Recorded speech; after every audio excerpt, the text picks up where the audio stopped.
Welcome to our updated daily schedule. This video will guide you through how to use our flexible, energy-based planning system designed to keep learning engaging and effective. To get started, we will begin our day with the Daily Spotlight. These are non-negotiables and activities that would provide a sense of accomplishment.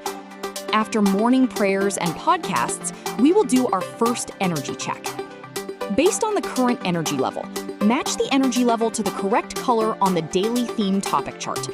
This way, even with lower levels of energy, the theme day's topic can continue progressing. Once you complete the day's themed lessons, finish the last two items in Daily Spotlight, the movement break and spelling. Don't forget to recheck energy before tackling math. After math, perform a final energy check to determine if you can add in the last subjects for the day. The last subjects are usually independent activities and core knowledge practice.